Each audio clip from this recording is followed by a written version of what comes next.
Ok, on se retrouve aujourd'hui pour parler de comment on fait pour gérer le regard des autres concernant notre corps, les remarques désobligeantes, les regards plutôt désagréables, les petites piques à droite à gauche et parfois les insultes frontales. J'ai fourché un peu là-dessus. Et parfois les insultes frontales. Cette vidéo m'a été inspirée d'un superbe incident que j'ai eu cette semaine. Et oui, ça y est, je me transforme en story time sur cette chaîne. Non, je rigole. Hein. Mais je vais quand même vous raconter l'incident et je me suis dit que j'avais envie de vous le raconter et de vous proposer vous aussi des outils et peut-être de l'empathie parce que parfois c'est juste d'empathie dont on a besoin dans ce genre de situation et de vous proposer des outils pour vous aussi gérer ce genre de situation quand ça vous arrive parce que visiblement ça arrive encore. Moi je pensais que ça n'arrivait plus ce genre de truc mais ça arrive encore. Donc je vous raconte. Je vis à Paris et je me déplace en vélo dans Paris. Donc j'ai un vélo, c'est pas un vélo électrique, hein, c'est un vélo normal. Ça va être important pour la suite de l'histoire. Du coup, je me déplace dans Paris et un soir, il y a une semaine, il faisait méga chaud à Paris. On est en plein mois de septembre, caniculaire en ce moment. Pas aujourd'hui où je filme, mais ce jour-là, il avait fait très chaud toute la journée. Je portais une espèce de combinaison pantalon en matière toute légère avec des ficelles dans le dos et tout. Ça fait un joli col, un joli décolleté, mais on voit tout mon corps, hein. On voit mes bras, on voit mon dos, on voit un peu mon ventre, on voit mon décolleté. Bref, on voit que je suis pas filiforme. Et je suis sur mon vélo, tranquille, avec mon sac à dos. Et il est aux alentours de 20h, donc il fait encore très chaud, et je suis en train de monter, si vous connaissez Paris, vous verrez de quoi je parle, je suis en train de monter la côte du Panthéon. Voilà, on est sur un bon mood. Donc évidemment, comme mon vélo n'est pas électrique, je suis en train d'en chier sa mère, hein. Voilà, c'est assez dur cette montée, mais je tiens bon. J'ai que 3 vitesses, c'est un vieux vélo que j'ai récupéré pas cher, donc c'est pas la folie furieuse, mais on y arrive. Et puis arrive en haut de la côte, là je me relâche et je suis sur la piste cyclable. Et il y a des personnes piétonnes qui sont sur cette piste cyclable. Moi je suis en nage, hein. À ce stade je goûte mes cheveux, on dirait que je viens de prendre une douche, mais c'est juste la douche de toute l'eau de mon corps. Et donc j'en ai marre et j'ai hâte d'être arrivée et de pouvoir prendre une douche justement. Et ces gens sont sur la piste cyclable, je n'ai pas de sonnette, du coup je leur dis « Vous êtes sur la piste cyclable !» comme ça. Et c'est un couple, le mec se retourne et il me dit « Tais-toi, la ferme !» ou de manière un peu plus impolie on va dire. Et à ça je lui dis « Non, certainement pas !» Et là il y a la meuf qui se retourne à son tour, qui me regarde de haut en bas, mais vraiment dans le regard, le regard le plus méprisant que j'ai vécu ces dernières années, et qui me dit « Sale grosse !» Évidemment, j'étais abasourdie. Je crois qu'on m'a pas insultée de grosse depuis, frontalement comme ça, depuis mes... Peut-être le collège, hein, voilà. Alors là, on parle d'un couple, ils ont une trentaine d'années, hein, ces gens. Comment vous dire? Alors, déjà, je suis abasourdie. Je suis un peu énervée parce que, comment vous dire que cette question de l'obésité, du surpoids, c'est un peu le sujet de ma vie, c'est-à-dire qu'en fait j'ai déjà travaillé dessus, je connais le sujet mieux que cette personne en fait. Et si je suis avec le physique que je suis, c'est déjà une énorme victoire. C'est pas pour rien, il y a des années de travail derrière ça. Donc autant vous dire que je suis plutôt en colère à ce moment-là, en fait, par rapport à cette situation. Et évidemment, j'ai pas le répondant que je voudrais avoir, du coup je dis rien, je passe mon chemin, je me fais le scénario 1000 fois dans ma tête et je me dis, j'aurais dû lui dire, je te souhaite de prendre 30 kilos à ton premier bébé et de jamais les reperdre. Enfin, tu vois, des trucs méchants auxquels j'ai pas pensé sur l'instant. Évidemment, je suis sûre que vous aussi dans cette situation où vous seriez dit, ah j'aurais dû dire ça, puis j'aurais dû dire ça, et nanani, et nanana. Bon bref, on n'a jamais les bonnes réactions sur le moment. J'avance, c'est hyper rageant parce que en réalité à ce moment-là moi je suis super triste. Alors sur l'instant ça va, je suis juste en colère, je termine mon trajet, mais j'arrive avec mon vélo chez mon copain et en fait je suis super triste parce que je réalise que la première chose qu'un parfait inconnu qui essaye de me blesser, la première chose à laquelle il pense, c'est au fait que je suis grosse.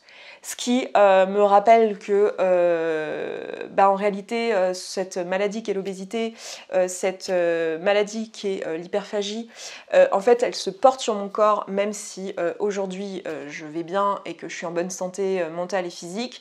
Ça a été un combat de toute une vie et en fait ce genre de moment te le rappelle, tu vois. J'aurais pas été... Enfin je sais pas comment dire. À ce moment-là je peux pas ignorer que si j'avais pas eu le corps que j'ai, on m'aurait peut-être dit sale connasse ou salope ou je sais pas quoi, mais pas pas ça le gros son en fait. C'est pas au pire on m'aurait dit ça le squelette, tu vois, mais c'est pas le truc qui serait venu. Donc ça ramène à une certaine forme de réalité de, en fait je porte cette maladie sur mon corps et du coup c'est hyper plombant. Donc j'étais très triste évidemment, j'ai passé un sale moment après coup quand je suis redescendue, en colère, puis triste, puis j'ai pris ma douche, j'ai pleuré un bon coup et je me suis rappelé quelque chose que je pense pourrait vous aider dans ces situations-là, parce que en fait évidemment dans le quotidien c'est rarement comme ça que ça se passe. Là c'était vraiment très frontal, c'était une personne inconnue, évidemment je sais ce que vous allez me dire, évidemment on s'en fout, c'est une connasse, elle me connaît pas, nanana, c'est pas le sujet en fait. C'est plutôt qu'est-ce que ça fait à soi. Évidemment cette personne elle a dit le premier truc qui lui est passé par la tête, elle a dit ça, elle voulait juste blesser, elle était certainement ces deux personnes étaient offensées et que je leur fasse la remarque qu'ils sont pas dans les clous, qu'ils sont pas dans la règle et que ça les a saoulés, voilà. La plupart du temps, la violence qu'on vit quand on est en obésité ou en surpoids, elle n'est pas aussi frontale. C'est plutôt des petites remarques, comme je disais tout à l'heure, quand on mange une glace dans la rue, des regards qui nous disent ah mais tu portes ça, genre quand tu portes un croc-top alors que t'as pas un ventre plat, on te regarde genre what, des choses comme ça. Et souvent c'est même la famille ou quoi qui fait la remarque genre tu reprends un morceau de gâteau. Ah ouais, tu reprends un morceau de gâteau, t'es sûr? Voilà, ce genre de truc. C'est rarement de cette manière-là, c'est rarement aussi frontal. Mais il n'empêche que ça fait mal tout pareil, que ça touche à un endroit qui sont des parts de nous qui sont blessées par ce truc-là, parce que la plupart d'entre nous, bah, on a toute une histoire autour de notre poids. Hein. Ça représente peut-être du harcèlement à l'école, ça représente peut-être le divorce de parents, ça représente peut-être des agressions morales, sexuelles dans l'enfance. Ça peut représenter plein de choses en fait, ce poids. Du coup, comment on fait pour gérer ça?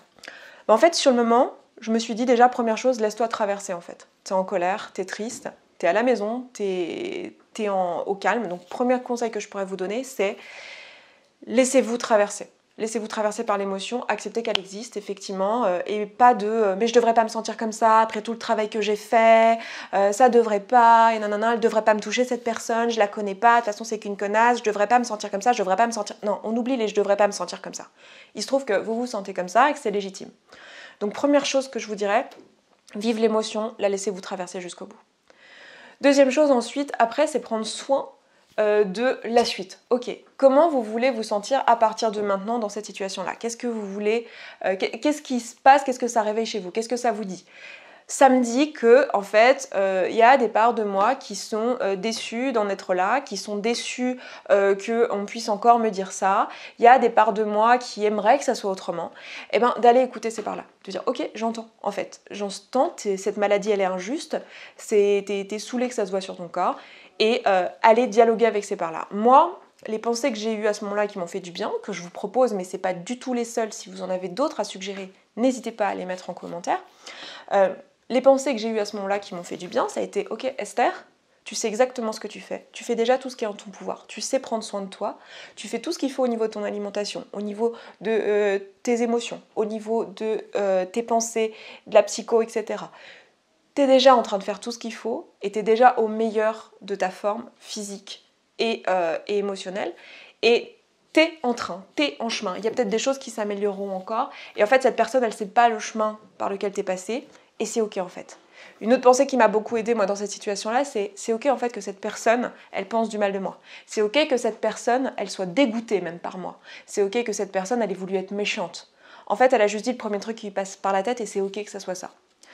Dans ce genre de situation, généralement, on a envie de refuser, de se dire je dois être plus forte que ça, je dois machin. Et en fait, je pense que souvent quand on fait ça, et moi je l'ai fait pendant de nombreuses années, et je sais qu'il y en a beaucoup parmi vous qui ont un peu ce profil-là aussi, un peu en mode battante, combattante, en fait on passe à côté de choses qu'on vit intérieurement et on ne permet pas à des endroits de nous qui sont juste tristes et qui ont besoin d'intention, qui ont besoin d'empathie, de recevoir ce dont elles ont besoin à ce moment-là. Donc plutôt que de dire je devrais pas penser ça et se relever et faire comme si de rien n'était, moi ma proposition c'est plutôt d'aller écouter, de vous donner de l'amour et de l'empathie à cet endroit-là et de vous proposer des solutions si cet amour et cette empathie ne suffit pas à aller bien sur l'instant. En l'occurrence dans mon cas, crier un bon coup, insulter cette personne dans ma salle de bain, faire un câlin à mon chéri en me disant que je fais déjà de mon mieux et en rassurant cette petite fille intérieure en lui disant je sais que tu souffres quand il y a ce genre de choses, mais je suis là pour toi, ça a été largement suffisant. Voilà, j'espère que ça vous aidera à vous aussi, ce petit témoignage / discussion à ce sujet. Et si vous avez envie d'avoir mon aide, que vous avez besoin d'un coup de main sur toutes ces questions-là, de votre relation à la nourriture, que vous cherchez à vous faire accompagner sur ces sujets, n'hésitez pas à aller regarder un peu ce que je propose. Vous avez tout ça dans la barre d'infos, vous pouvez faire de l'individuel, du groupe ou même un programme en autonomie sans parler à personne si pour l'instant c'est compliqué pour vous d'en parler à quelqu'un. Mais regardez un petit peu ce que je vous propose. Je propose aussi mon livre si vous êtes plutôt lecture que programme en ligne. Bref, allez voir tout ça. Pour l'heure, si vous êtes encore là et que vous avez aimé cette vidéo, n'hésitez pas à mettre un j'aime, à vous abonner parce que ça booste la chaîne et que vous, ça vous permet en plus d'être tenu au courant des prochaines vidéos. Et puis pour l'heure je m'arrête là, je vous embrasse. Prenez grand soin de vous et de vos petits enfants intérieurs. Je m'arrête là, je vous dis à très vite dans une prochaine vidéo. Ciao ciao.